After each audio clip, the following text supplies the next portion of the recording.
ગુજરાતમાં લોકસભાની બેઠકો વધીને 39 અને વિધાનસભાની બેઠકો 273 થઈ શકે તેવી શક્યતાઓ છે. અમદાવાદ, સુરત, ગાંધીનગર સહિત 10 સીટમાં ભાગ પડી શકે છે. નવા સીમાંકનને લઈને હવે એ ચર્ચા જાગી છે કે આ જે સીટો છે તેમાં વધારો થવાનો છે. રાજકીય નકશો જે છે તે જો આ સીટોમાં ફેરફાર થાય છે, વિધાનસભાની 273 થાય છે, લોકસભાની જે સીટો છે તે 39 થાય છે, તો રાજકીય નકશો જે છે તે આખો ફરી જાય તેવી પણ શક્યતા છે. હવે કયા કયા જે વિસ્તારો છે, કયા કયા શહેરો છે, તેમની અંદર કેટલી સીટો વધી શકે છે અને તેમનું રાજકીય ગણિત શું હોઈ શકે છે તેમની વિગતે ચર્ચા કરીએ. નમસ્કાર, હું મયુર, સ્વાગત છે આપનું સ્વરાજમાં. દેશમાં આગામી સીમાંકન અને નારી શક્તિ વંદન અધિનિયમ 2023 અમલીકરણની પ્રક્રિયા આગળ વધે તો ગુજરાતના રાજકીય નકશામાં 1975 બાદ ઐતિહાસિક ફેરફારો જોવા મળી શકે છે. આ પ્રક્રિયા સાથે જોડાયેલા એક અધિકારીએ નામ ન આપવાની શરતે જણાવ્યું હતું કે રાજ્યમાં હાલ લોકસભાની જે 26 બેઠકો છે તે સીમાંકન બાદ 39 કે 40 થઈ શકે, જ્યારે વિધાનસભાની 182 બેઠકો વધીને 273 થઈ શકે છે. સંભવિત સીમાંકનના કારણે અમદાવાદ, ગાંધીનગર અને સુરત શહેરની હાલ જે બેઠકો છે તેમાં પણ વધારો થવાની પૂરેપૂરી શક્યતાઓ જોવાઈ રહી છે.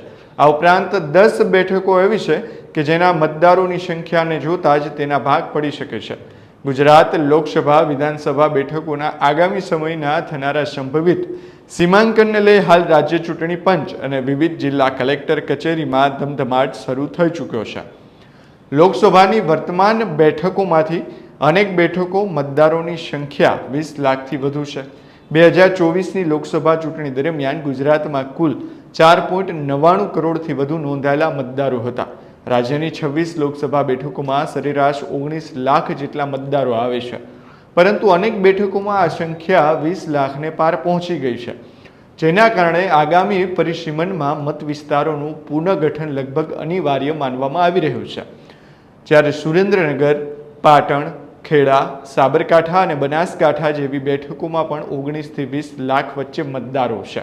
સરકારી સૂત્રોના જણાવ્યા અનુસાર જો ભવિષ્યમાં એક લોકસભા બેઠક દીઠ 12 થી 15 લાખ મતદારોનું માપદંડ અપનાવવામાં આવશે તો હાલની ઘણી બેઠકો જે છે તે વિભાજિત કરવી પડે તેવી શક્યતાઓ છે.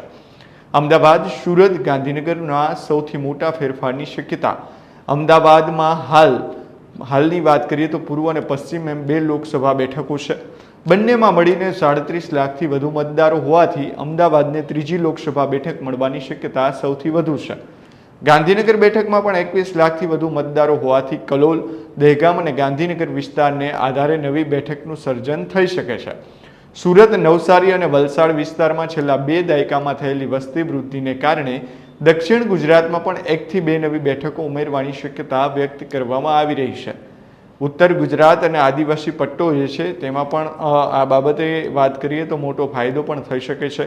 બનાસકાંઠા અને સાબરકાંઠામાં મળીને લગભગ 40 લાખ જેટલા મતદારો છે, જેના કારણે ઉત્તર ગુજરાતમાં નવી બેઠક ઊભી થઈ શકે છે. પંચમહાલ અને દાહોદ જેવા આદિવાસી વિસ્તારોમાં પણ પ્રતિનિધિત્વ વધારવા માટે નવી બેઠક રચાઈ શકે છે.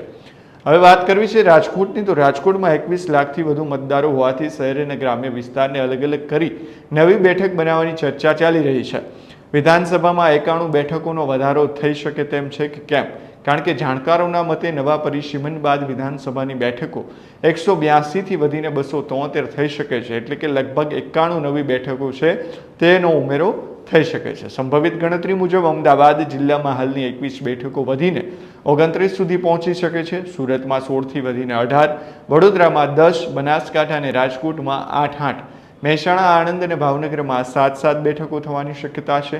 કચ્છ, ખેડા અને દાહોદમાં 6 તથા ગાંધીનગર, પંચમહાલ, ભરૂચ, વલસાડ, અમરેલી અને સુરેન્દ્રનગરમાં 5 બેઠકો થઈ શકે છે.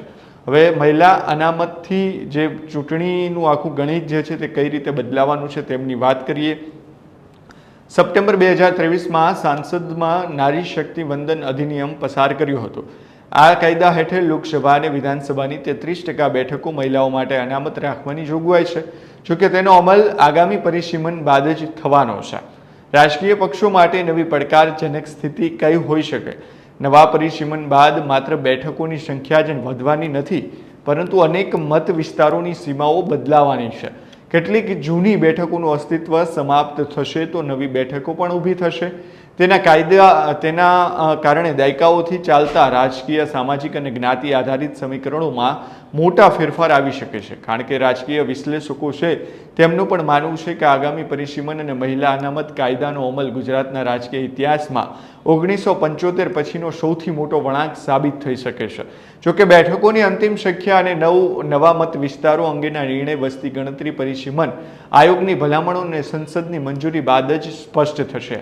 હાલ આ માત્ર વાત ચાલી રહી છે, ચર્ચાઓ ચાલી રહી છે. ત્યારે જો નવો સીમાંકન આવે છે તો રાજકીય ઉલટફેર પર ખૂબ મોટા થવાની શક્યતાઓ વ્યક્ત કરવામાં આવી છે. ત્યારે આવા જ વધુ સમાચાર માટે જોતા રહો સ્વરાજ અને સબસ્ક્રાઇબ કરવાનું ભૂલશો નહીં. ધન્યવાદ.